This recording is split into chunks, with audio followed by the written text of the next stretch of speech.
Everyone, welcome back. Ignore the background. तो इसको ignore करना क्योंकि मुझे सफाई नहीं करनी है, इसलिए मैंने इसको। This is the first video of my channel, so firstly let me introduce my self. तो it's me Manjita and I am a CA intermediate student. और मैंने अभी जैन 2025 का एग्जाम्स दिए हैं। ग्रुप 2 दिया है मैंने एक्चुअली, बट मैंने प्रिपेयर बोथ ग्रुप के लिए कर रखा था। तो मैं इस वीडियो में वही अपना रिव्यू देने वाली हूँ कि मेरा ग्रुप 2 का एग्जाम कैसा गया, पेपर कैसा आया था, मैंने प्रिपरेशन कैसे करी थी और मेरी प्रिपरेशन के अकॉर्डिंग एग्जाम्स में क्वेश्चंस आए या नहीं आए, तो मैं ये सब बताने वाली हूँ इस वीडियो में। So let's get started. तो फर्स्टली हम बात करते हैं पेपर नंबर 4 की।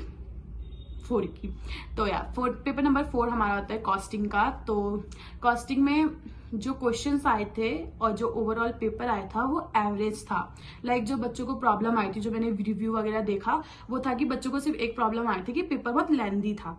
तो वो प्रॉब्लम मेरे लिए नहीं थी एक्चुअली, क्योंकि मैंने जो मॉक टेस्ट वगैरह या फिर जो मैंने टेस्ट सीरीज वगैरह दिया है, तो उसमें भी मैं टाइमर वगैरह ऑन करके पेपर देती थी। तो उसमें भी मैं 2.5 आवर्स में मैं ओवरऑल पेपर कर लेती थी, क्योंकि 1-2 क्वेश्चन नहीं आते थे उसमें तो थोड़ा जल्दी आता, बट मैं ओवरऑल टाइम पे कंप्लीट कर लेती थी। तो ये जो लेंथी की प्रॉब्लम है कि पेपर छूट जाता है, ये हो जाता है, वो जाता है, तो वो मेरे साथ नहीं होती और ना ही मेरे साथ हुई पेपर में। तो जितना मुझे आता था वो मैंने पूरा अटेम्प्ट किया है और इवन मैंने 10-15 मिनट पहले ही कर लिया है। तो लेंथी की प्रॉब्लम तो मुझे नहीं हुई। बाकी जो क्वेश्चंस आ रखे थे वो थोड़े बहुत मैं बोलूँगी ट्रिकी थे, बट एवरेज थे।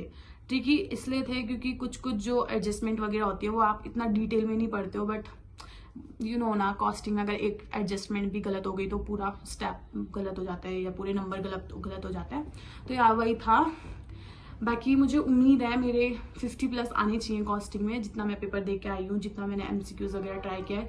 तो मैं MCQs के लिए बोलूँगी, MCQs थोड़े लेंथी थे, टाइम लगा था करने में, क्योंकि उसका आ रखा था MCQs एक्टिविटी बेस्ड कॉस्टिंग का, तो उसमें तो टाइम लगता ही है, रेशियो निकालो, ये करो वो करो, तो उसमें थोड़ा टाइम लग गया। बाकी अगर आप MTP और RTP और मॉड्यूल के क्वेश्चंस करके गए हो तो आपके लिए शायद इजी लगा होगा आप लोगों को भी एग्जाम्स। तो मैंने भी कर रखे थे, MTP भी कर रखा था मैंने, RTP भी करे थे। इवन मैंने स्कैनर की बुक भी मंगा रखी थी कॉस्टिंग की, तो मैंने वो भी करी थी। उसमें पास्ट ईयर के जितने भी क्वेश्चंस होते हैं वो आते हैं, तो मैंने वो भी कर रखे थे और मॉड्यूल के क्वेश्चन भी कर रखे थे मैंने। तो इसलिए मुझे भी थोड़ा जो लेवल था क्वेश्चन का वो थोड़ा कम लगा, जो मॉड्यूल वगैरह में जो MTP RTP में होते हैं उससे थोड़ा लेवल कम था क्वेश्चन का। तो पेपर 4 का यही था। पेपर 4 मेरा अच्छा गया है, होप मार्क्स भी अच्छा है। और अब बात करते हैं पेपर नंबर 5, नहीं, अब हम बात करेंगे पेपर नंबर 6 की। पहले पेपर नंबर 6 की बात करते हैं। तो जो फिजिक्स पेपर नंबर था FM का और SM का, financial management and strategic management. तो जो पेपर नंबर 5 में जो पार्ट A है, जो फाइनेंशियल मैनेजमेंट है, वो मेरा स्ट्रॉन्ग है। लाइक अगर प्रैक्टिकल क्वेश्चंस वगैरह वाले होते हैं वो मेरे स्ट्रॉन्ग पार्ट है, जैसे अकाउंट्स हो गया, कॉस्टिंग हो गया, FM हो गया, ये मेरे स्ट्रॉन्ग है। बट अगर लॉ, SM की बात, ऑडिट की बात करें तो ये मेरा थोड़ा वीक है, क्योंकि इसमें आंसर्स लिखने होते हैं, कॉन्सेप्ट समझने होते हैं थोड़े, तो मुझे थोड़ा नहीं आता समझ में, बुद्धि कम है थोड़ी। तो FM का पेपर ठीक था, लाइक मुझे इजी लगा। FM का पेपर बहुत डायरेक्ट क्वेश्चन आ रखे थे, फॉर्मूले बेस्ड क्वेश्चन आ रखे थे, तो मुझे पेपर नंबर 5 इजी लगा है। और मुझे ऐसा लगता है कि मैं 50 में से 40 और 35 अबव इतना तो मैं स्कोर कर लूंगी आराम से, ठीक है। पेपर नंबर 5 में कि जो पार्ट A है, नहीं सॉरी, पेपर नंबर 6 का पार्ट A में। तो FM में पास तो मैं हो ही जाऊंगी, क्योंकि SM में कुछ मार्क्स तो आ ही जाएंगे ना। तो पेपर नंबर 6 में भी मैं पास हूँ, पेपर नंबर 4 में भी मैं पास हूँ। बात करते हैं पेपर नंबर 5, जिसमें मैं झंडे गाड़ के आई हूँ। एक्चुअली पेपर नंबर 5 में BCom आंसर लिख के आई हूँ, टू बी ऑनेस्ट, क्योंकि भाई जो बुक में पढ़ा था वो मुझे आया ही नहीं। मुझे क्वेश्चन ही नहीं आया जो मैंने पढ़ा था। लाइक मैंने सुना था ऑडिट में ना कीवर्ड्स याद करने होते हैं, रट्टा मारना होता है, ये करना होता है, तो मैंने भी वही किया। मैं कौन सा 2-3 बार दे के आ चुकी हूँ, जो मुझे पता होगा, जो सुना वो किया, तो मैंने भी यही किया। मैंने कहा चल ठीक है, फ्लो चार्ट, जो चार्ट वगैरह होता है सब याद किया। मैंने सिर्फ चैप्टर नंबर 3 का ओवरव्यू ले रखा था और चैप्टर नंबर 4 छोड़ के गई थी, तभी मेरा बेकार गया है पेपर। तो पेपर नंबर 5, और to be honest paper number 5 इस बार हार्ड आ रखा था, क्योंकि मैंने पिछली बार के भी क्वेश्चंस किए हैं, उसमें ऐसा नहीं होता था कि मुझे एक भी क्वेश्चन नहीं आ रहा या फिर मुझे क्वेश्चन का आंसर ही लिखने नहीं आ रहा है, ऐसा नहीं होता था। उसमें भी जो क्वेश्चंस आते थे मुझे पता होता था कहाँ से कौन सा क्वेश्चन आ रहा है, कौन सा फ्लो चार्ट है, कौन सा फ्लो चार्ट के आंसर्स लिखने, कौन से फ्लो चार्ट के कीवर्ड्स लिखने, तो ये पता होता था मुझे। और पेपरों में जैसे मे का इजी आ रखा था। तो या ऑडिट में केस बेस्ड क्वेश्चन आ रखे थे, इसलिए मुझे थोड़े हार्ड लगे, मुझे आंसर्स लिखने नहीं आए हैं, इसलिए मैं बीकॉम आंसर लिख के आई हूँ। लाइक मुझे जितना आता था उसमें जो समझ में आया मैं वो लिख के आ गई हूँ। अब पास करने वाला पास करेगा, नहीं करेगा तो मैं भी आती हूँ May 2025 वाले बच्चों के पास। हाय, मैं भी जुड़ रही हूँ तुम्हारे साथ पेपर देने के लिए। बाकी अभी मैंने ग्रुप 2 दिया था, ग्रुप 1 वैसे भी देना ही है मुझे May 2025 में, तो इसलिए मैं थोड़ा रिलैक्स भी हूँ कि ठीक है 3 पेपर तो देने ही है, 3 और दे देंगे अगर पास नहीं हुए तो। होप स्टे पॉजिटिव, पास हो जाए हम लोग सब लोग, मैं भी तुम भी सब पास हो जाए हम लोग। और क्या बताऊँ मैं, और तो या होप आपको मेरा रिव्यू, ऑनेस्ट रिव्यू मेरा अच्छा लगा हो, ठीक है, और मैं भी अच्छी लगी हूँ। तो या होप आपको मेरा ऑनेस्ट रिव्यू अच्छा लगा हो। मैं May 2025 वाले बच्चों को बोलना चाहूंगी कि कुछ भी हो सकता है, टू बी ऑनेस्ट कुछ भी हो सकता है। हम ऑडिट में सोच के गए थे कि हमारा ऑडिट में डायरेक्ट क्वेश्चन आएगा, चल 1 2 3 क्वेश्चन आ जाता, 4 क्वेश्चन आ जाता, नहीं आया। सारे केस बेस, एक डायरेक्ट क्वेश्चन नहीं आया था, ठीक है। और कॉस्टिंग FM हमारा इजी आया, तो शायद May 2025 में हार्ड आए, क्योंकि मैं जितना अपना दिमाग में एनालाइज कर सकती हूँ, तो जो मैंने क्वेश्चंस किए हैं, एक्चुअली मैंने न्यू स्कीम वाले ही क्वेश्चंस किए थे।